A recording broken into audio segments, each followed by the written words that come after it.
Hello friends, welcome back to my channel.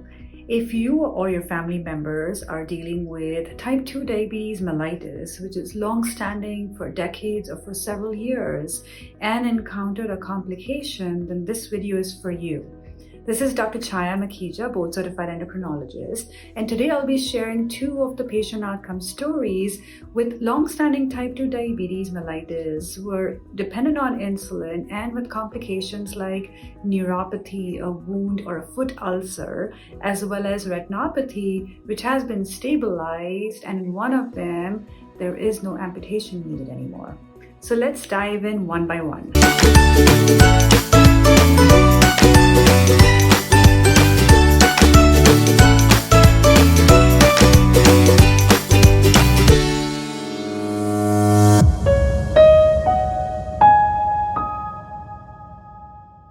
The reason to share these stories with you is there is a possibility, there is a chance to completely wean off insulin in such scenarios in individuals with type 2 diabetes if you are getting the right workup and the right care with the right medical expertise.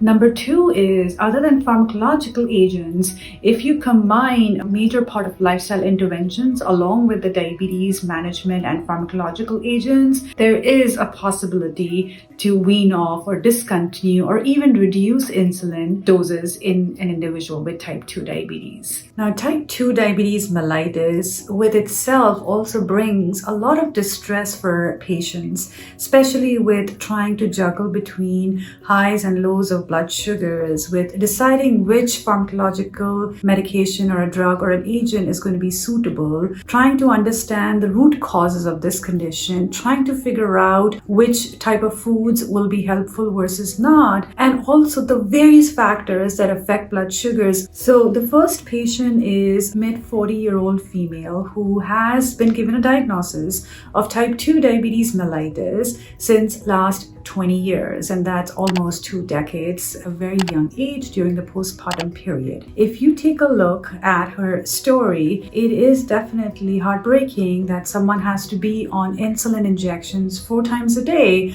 early on while taking care of a child and the family as well as herself. Her A1C was close to 10.1% despite being on multiple daily injections and trying to incorporate good eating habits. So the first thing that I do with all my patients is to empower them by knowing their own blood sugars is using a continuous glucose monitors. Now, these are wearable devices and very widely available as well as FDA approved for both type 1 and type 2 diabetes mellitus, including gestational diabetes. These tools are very essential to incorporate new changes, to understand the body's responses to both high as well as low blood sugars or just normal blood sugars, and to tweak things accordingly so that the patient is empowered as well as the physician or the endocrinologist who's helping you is able to manage these blood sugars as well as the lifestyle factors and pharmacological medications or even insulin more effectively, efficiently, and in a timely manner rather than just waiting for hemoglobin A1C. Look at the positive outcome. The patient is not on insulin anymore. The patient is on orals or tablet forms of medications for diabetes, as well as has able to accomplish a good weight loss and no injections, as well as improvement in her diabetes retinopathy. So come, let's watch what happened in this case, and who knows, many of us can benefit. So even though the hemoglobin A1C is elevated, if someone's having very low blood sugars and very high blood sugars, their A1C may reflect that it's elevated, but we need to correct the low blood sugars first. And that is what was done. And her insulin dose was gradually reduced, along with actual implementation of lifestyle changes, which could be culturally oriented as well as requires a lot of one-on-one coaching, understanding what the patient's lifestyle is, their finances are, their affordability, as well as what their routine structure is. Now, this is a common advice that I give to my patients. If not anything, try to accomplish at least 10 to 15 minutes of after meal walks. And these work magic to improve the insulin resistance or improve insulin sensitivity. So in summary,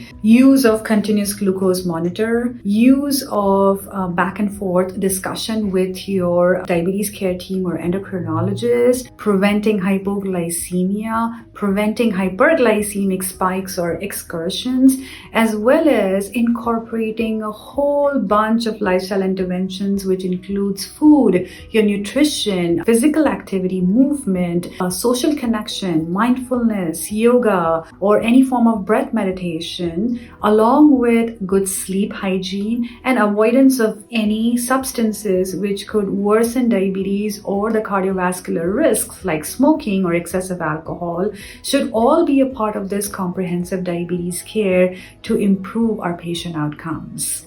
If you like this video and story, please like and subscribe, and I will be sharing another success story soon with you. Thank you.